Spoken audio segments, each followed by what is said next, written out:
Auto driver ಜೊತೆ ಆಯ್ತು ಜಗಳ. ಮಂತ್ರಾಲಯದಲ್ಲಿ ಆಟೋ ಸ್ಕ್ಯಾಮ್. ವಿಡಿಯೋನ ಪೂರ್ತಿಯಾಗಿ ನೋಡಿ, ನಾನು ನಿಮ್ಗೆ ತಿಳಿಸ್ಕೊಡ್ತೀನಿ ಏನಾಯ್ತು ಅಂತ. ನಾಳೆ ಬೆಳಗ್ಗೆ ನಾವು ಬೆಂಗಳೂರಿಗೆ ಹೋಗ್ತಾ ಇದೀವಿ. ಒಂದೇ ಭಾರತ ಟ್ರೈನ್ ಟಿಕೆಟ್ ಬುಕ್ ಆಗಿದೆ. ರೂಮ್ ನ ಚೆಕ್ಔಟ್ ಮಾಡ್ಕೊಂಡು ನಾವು ಬಂದಿದ್ದು ಮಂತ್ರಾಲಯ ಟೆಂಪಲ್ ಎದುರುಗಡೆ ಬಂದ್ವಿ ಮಲ್ಕೊಳ್ಳೋಣ ಅಂತ. ಸುಮಾರು ಜನ ಇಲ್ಲೇ ಮಲ್ಕೊಂಡಿರ್ತಾರೆ, ನಾವು ಕೂಡ ಇವತ್ತು ಇಲ್ಲೇ ಮಲಗ್ತಾ ಇದೀವಿ. ಬೆಡ್ಶೀಟ್ ನ ನೆಲದ ಮೇಲೆ ಹಾಸ್ಕೊಂಡ್ವಿ, ಬ್ಯಾಗ್ ನ ತಲೆದಿಂಬ್ ಮಾಡ್ಕೊಂಡು ನಾವು ಇಲ್ಲೇ ಮಲಗ್ತಾ ಇದೀವಿ. ನೈಟು ನಿದ್ದೆನೆ ಬಂದಿಲ್ಲ ಗುರು, ನೆಲ ಸಖತ್ ಬಿಸಿಯಾಗಿತ್ತು. ಬೆಳಗ್ಗೆ 7 ಗಂಟೆಗೆ ಟ್ರೈನ್ ಇದೆ. 6 ಗಂಟೆಗೆ ಎದ್ದು ಫ್ರೆಶ್ ಅಪ್ ಆಗಿ ನಾವು ಮಂತ್ರಾಲಯ ರೈಲ್ವೆ ಸ್ಟೇಷನ್ ಕಡೆಗೆ ಹೋಗ್ತಾ ಇದೀವಿ. ಮಂತ್ರಾಲಯ ರೈಲ್ವೆ ಸ್ಟೇಷನ್ ಬಂತು. ಆಟೋ ಡ್ರೈವರ್ ಅವಾಗ್ಲೇ ಕಿರಿಕ್ ಮಾಡೋದಕ್ಕೆ ಸ್ಟಾರ್ಟ್ ಮಾಡಿದ್ರು. ಮಂತ್ರಾಲಯ ಟೆಂಪಲ್ ಇಂದ ರೈಲ್ವೆ ಸ್ಟೇಷನ್ ಗೆ ಒಬ್ಬರಿಗೆ 50 ರೂಪೀಸ್ ಚಾರ್ಜ್ ಮಾಡ್ತಾರೆ. ನಾವು 4 ಜನ ಬಂದ್ವಿ, 200 ರೂಪೀಸ್ ಕೊಟ್ರಿ. ಅವರು ಬೇಡ ನನಗೆ 300 ಬೇಕು ಅಂತ ಹೇಳಿದ್ರು.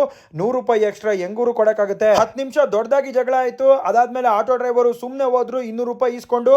ಇದು ಮಂತ್ರಾಲಯದ ಆಟೋ ಸ್ಕ್ಯಾಮ್. ಹುಷಾರಾಗಿರಿ, ಆಟೋದವರು ಭಕ್ತಾದಿಗಳಿಗೆ ಮೋಸ ಮಾಡ್ತಾರೆ. ಈ ವಿಡಿಯೋನ ಎಲ್ಲರಿಗೂ ಕೂಡ ಶೇರ್ ಮಾಡಿ. ನಮ್ಮ ಪೇಜ್ ನ ತಪ್ಪದೆ ಸಬ್ಸ್ಕ್ರೈಬ್ ಮಾಡ್ಕೊಳ್ಳಿ, ಫಾಲೋ ಮಾಡಿ, ಲೈಕ್ ಮಾಡಿ.